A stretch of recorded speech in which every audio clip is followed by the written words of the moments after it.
혼자 있을 때 심장마비 증상이 나타나면 심장마비를 의심할 수 있는 증상으로는 여러 가지가 있습니다. 먼저 가슴 통증이 대표적인데 이는 마치 가슴이 꽉 조이거나 압박되는 느낌을 동반하며 종종 매우 강하게 나타납니다.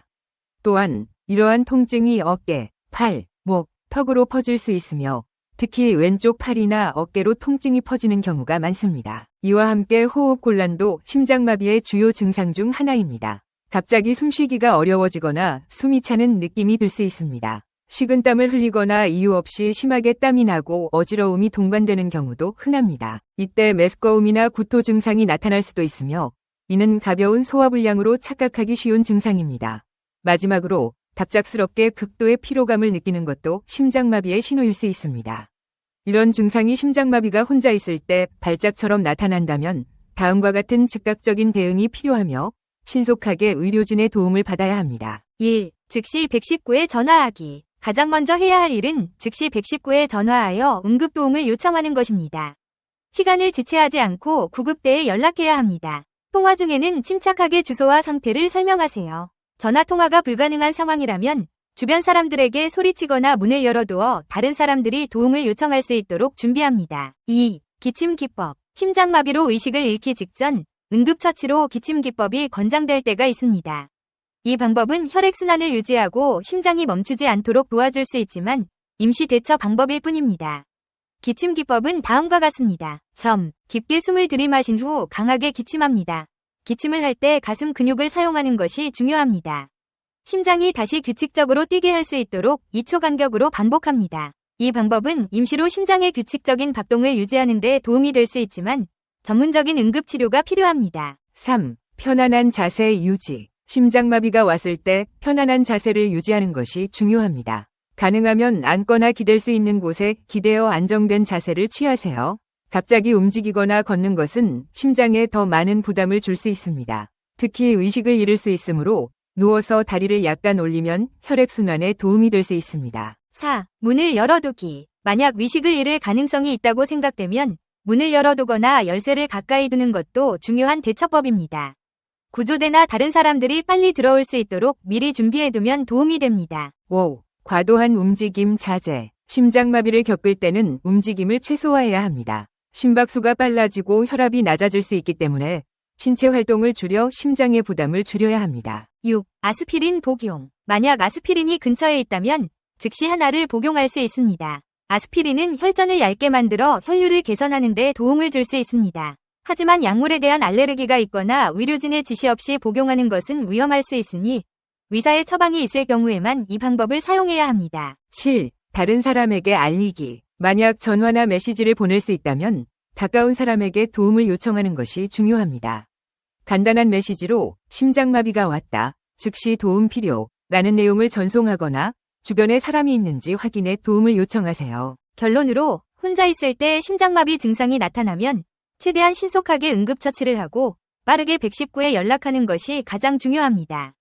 가능한 빨리 도움을 요청하고 위급 상황에 대비해 아스피린이나 기침기법을 활용하며 편안한 자세를 유지해야 합니다. 심장 건강과 근육 강화의 상관관계. 어떻게 서로 영향을 미치는가? 심장은 우리 몸의 가장 중요한 장기 중 하나로 지속적으로 산소가 풍부한 혈액을 온몸에 공급하는 역할을 합니다.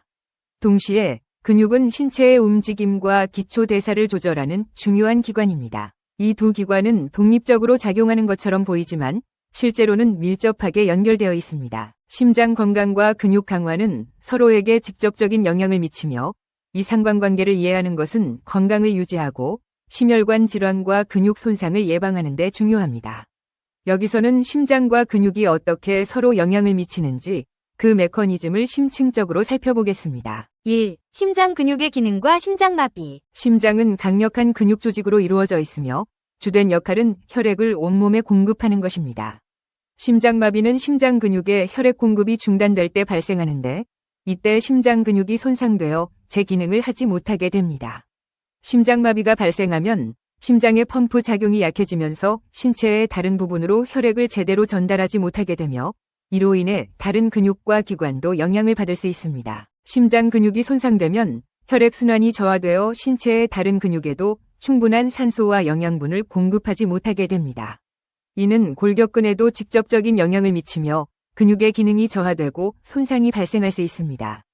또한 심장마비로 인해 신체가 약해지면 활동적인 생활을 유지하기가 어려워지고 장기적으로는 근육이 약해지거나 위축될 수 있습니다. 2. 운동과 심장 건강의 상관관계. 근육을 강화하는 운동은 심장 건강에 매우 중요한 역할을 합니다. 규칙적인 유산소 운동과 저항 운동은 심장의 기능을 강화하고 혈액순환을 개선하며 심장마비와 같은 심혈관 질환의 위험을 줄이는 데 도움을 줍니다.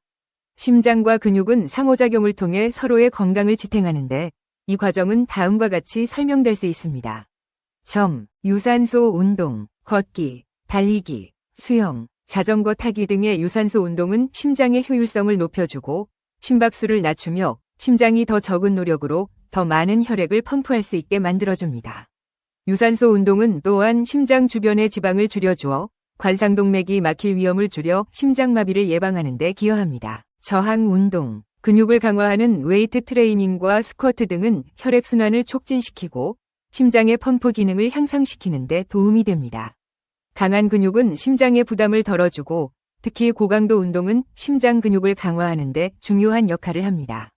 근육이 발달하면 전신의 혈액순환이 원활해지며 심장이 더 효과적으로 산소를 공급할 수 있게 됩니다. 근육량과 대사, 근육량이 많을수록 기초 대사율이 증가하여 체중을 조절하기가 쉬워집니다. 체중이 증가할 경우 심장에 가해지는 부담이 커지므로 근육을 강화하여 체중을 적절히 유지하는 것이 심장 건강을 지키는 데 중요한 요소가 됩니다. 3. 심장마비와 근육 약화의 관계. 심장마비가 발생하면 혈액 공급이 차단되면서 심장뿐만 아니라 다른 근육에도 영향을 미칠 수 있습니다.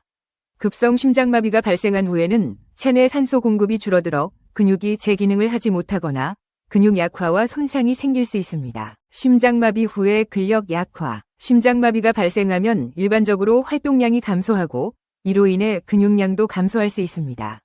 장기간 운동을 하지 않거나 활동을 제한하면 근육이 약해지고 결과적으로 근육 기능이 떨어지게 됩니다. 이는 심장 건강뿐만 아니라 전반적인 신체 건강에 부정적인 영향을 미칩니다. 근육 손상 마커. 심장마비 후에는 근육 손상을 나타내는 혈액 내 마커인 크레아틴 키나제가 증가할 수 있습니다. CK는 심장 근육과 골격근이 손상될 때 나타나는 마커로 심장마비가 다른 근육에도 손상을 초래할 수 있음을 보여줍니다. 4. 스트레스, 근육, 그리고 심장 건강의 상호작용. 심리적, 신체적 스트레스는 심장과 근육 모두에 부정적인 영향을 미칠 수 있습니다. 스트레스 호르몬인 코르티솔은 심장 박동수를 증가시키고 심혈관계에 부담을 줍니다. 또한 스트레스는 근육 긴장을 유발하며 장기적으로 근육에 부담을 줄 수 있습니다. 만성 스트레스는 심장에 지속적인 압박을 가하며 결국 심장마비나 고혈압과 같은 심혈관 질환을 유발할 수 있습니다.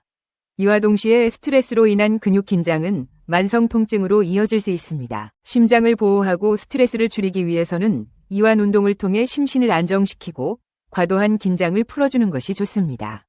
이러한 운동은 근육을 이완시키고 심장 건강을 개선하는 데 도움을 줄 수 있습니다. 5. 근육질환과 심장질환의 연관성. 심장과 근육은 근본적으로 같은 성격의 근육 조직으로 이루어져 있기 때문에 하나의 문제가 다른 쪽에도 영향을 미칠 수 있습니다.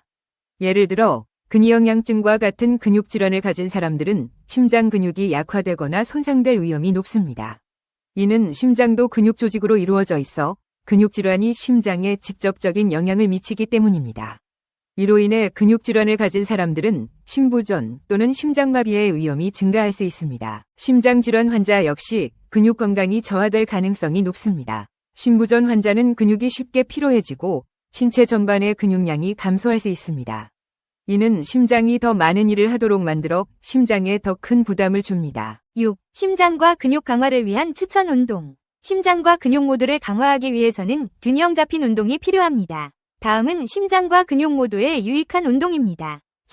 걷기와 조깅. 중간 강도의 걷기나 조깅은 심장에 무리를 주지 않으면서도 심폐 기능을 향상시키고 다리 근육을 강화하는 데 좋습니다. 자전거 타기. 자전거는 심장과 하체 근육을 모두 강화할 수 있는 효과적인 운동입니다. 또한 관절에 무리를 주지 않으면서 심장 건강을 개선할 수 있습니다. 웨이트 트레이닝. 근력을 강화하는 웨이트 트레이닝은 근육량을 늘리고 심장에 가해지는 부담을 줄여주는 데 효과적입니다. 근육량이 증가하면 대사량이 높아져 체중 관리에도 도움이 됩니다. 결론으로 심장 건강과 근육 강화는 상호 밀접하게 연결되어 있습니다. 규칙적인 운동과 건강한 생활 습관을 통해 심장과 근육을 동시에 강화하는 것이 심혈관 질환과 근육 약화를 예방하는 데 중요합니다. 심장과 근육은 서로를 보호하고 지탱하며 건강한 몸을 유지하기 위한 중요한 역할을 합니다. 이 비디오가 유용했다면 좋아요와 구독 버튼을 눌러주세요. 건강한 삶을 위한 더 많은 팁을 공유할 테니 계속해서 성필원 채널을 지켜봐 주세요. 감사합니다.